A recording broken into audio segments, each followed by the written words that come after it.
Welcome to Democracy Now!, democracynow.org, The War and Peace Report. I'm Amy Goodman. The Senate's expected to vote today to give President Obama fast-track authority to push the Trans-Pacific Partnership deal through Congress. This secretive deal involves 12 countries and nearly 40% of the global economy. On Tuesday, the Senate voted 60-37 to end debate on the measure, setting up today's final vote. Vermont Senator and Democratic presidential candidate Bernie Sanders blasted the move. In my view, this trade agreement will continue the policies of NAFTA, CAFTA, permanent normal trade relations with China, agreements that have cost us millions of decent-paying jobs. We need a new trade policy in America, a policy that represents working families and not just the big money interests. I strongly disagree with the majority leader who called this a great day for America. It is not a great day. It's a great day for the big money interest, not a great day for working families. We'll host a debate on the TPP after headlines.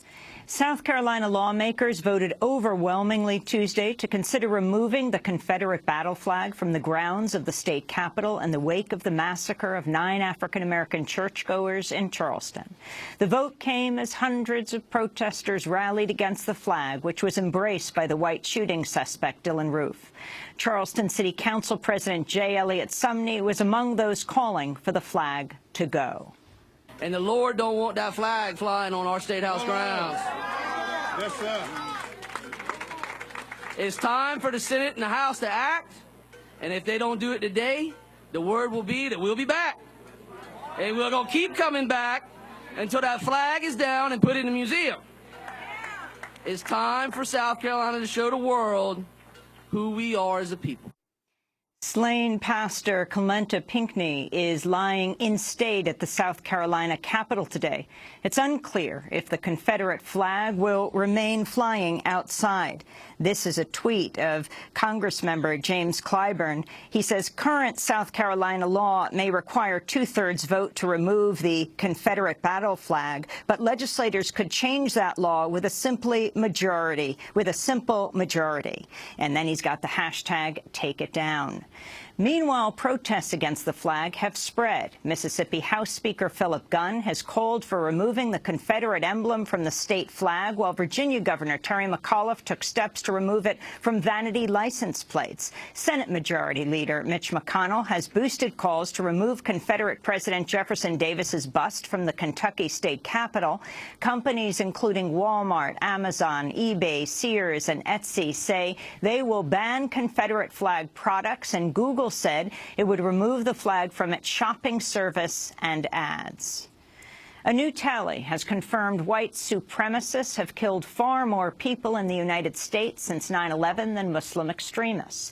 The report by the research center New America finds since 9/11, white supremacists, anti-government extremists, and other non-Muslim figures have killed nearly twice as many people as Muslim extremists. Despite the intense focus by the Obama administration on Muslim communities, non-Muslims have carried out 19 attacks since September 11th, 2001, while Muslims have been responsible for only 7. British documents from Edward Snowden reveal how U.S. officials ordered a drone strike in Yemen to kill a doctor they believed was working with al-Qaeda in 2012. The documents, reported by the New York Times and Guardian, show how a joint U.S., British, and Australian program called Overhead supported the strike. Officials believe the doctor was surgically implanting explosives in operatives. The news has raised questions about the extent of British involvement in the U.S. drone program.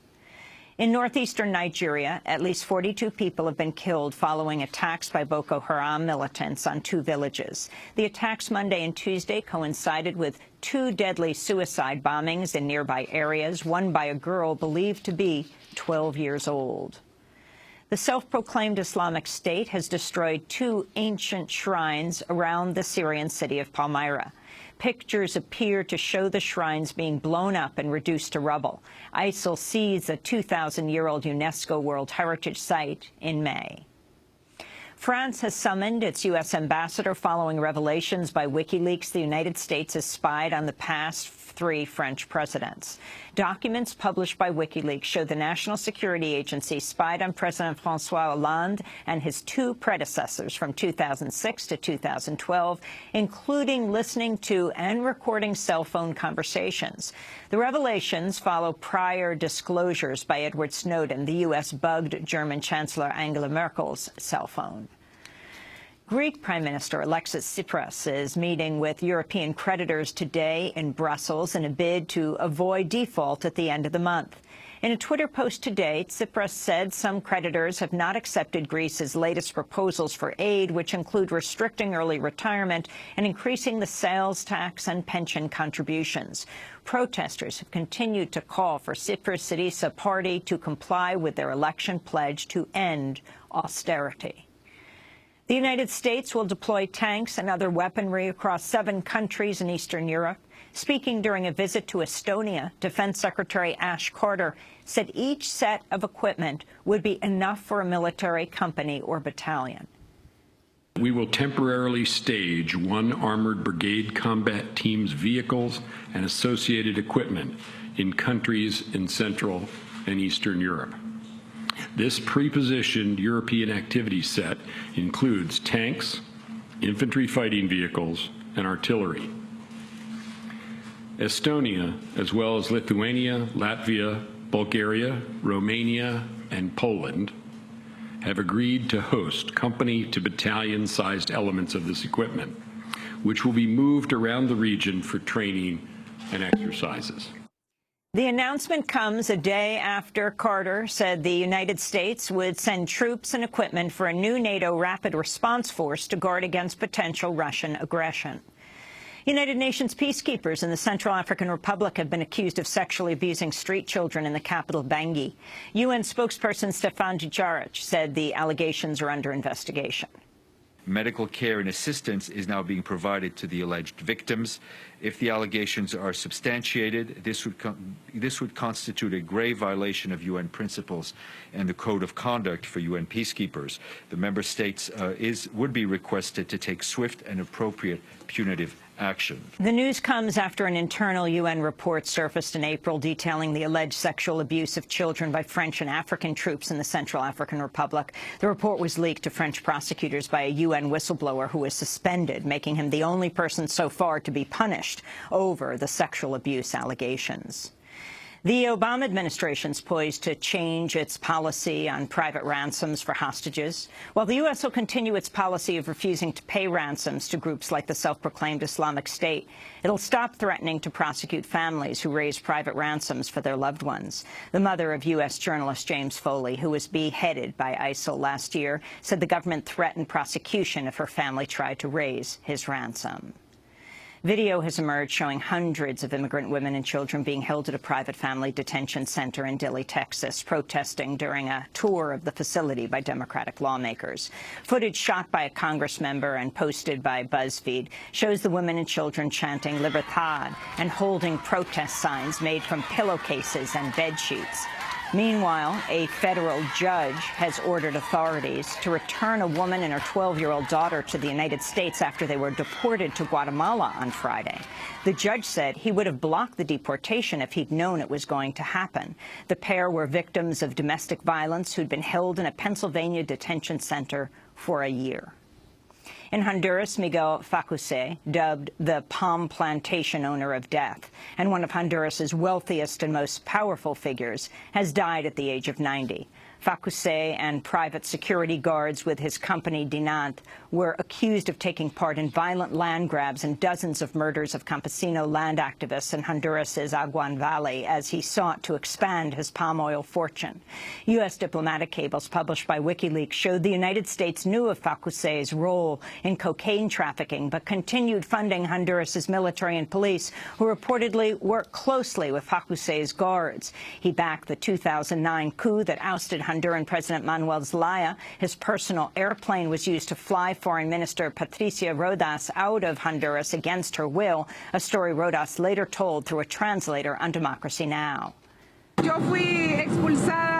I was expelled from my country. Por los militares de mi casa. By the military. They came to my house. Fui hecha prisionera. I was taken prisoner. En la Fuerza Aérea de by the Air Force of Honduras. y después And then later, expulsada a medianoche they deported me at midnight. y trasladada en And el they avión transferred me in the airplane. presuntamente de Miguel Facussé, Apparently, this airplane belonged to Miguel Facussé, en el que fui trasladada the plane in which I was transferred. forzosamente.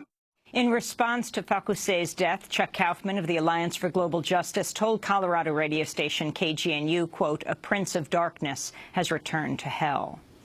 In Argentina, the head of the military has resigned, citing personal reasons. Major General Cesar Milani was appointed head of the army in 2013 by President Cristina Fernández de Kirchner, despite charges he was involved in human rights abuses, including torture and the disappearance of a soldier dating back to 1976, when Argentina's military dictatorship came to power.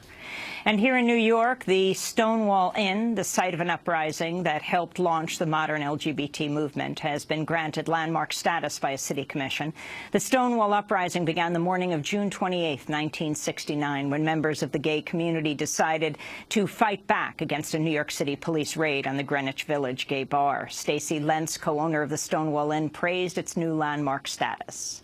On that particular night, they had enough. They fed up. And it was the first time that people from, LGBT background actually stood up and kind of said, we're queer, we're here, we get used to it, shut the police inside, and started throwing pennies and that thing. It was they call it a riot, but it was pretty peaceful for the most part. A few cars overturned and those kind of things and throwing things. But for the most part, though, people gathered for 3 days after that. And the next year, there was actually the first LGBT Pride Parade.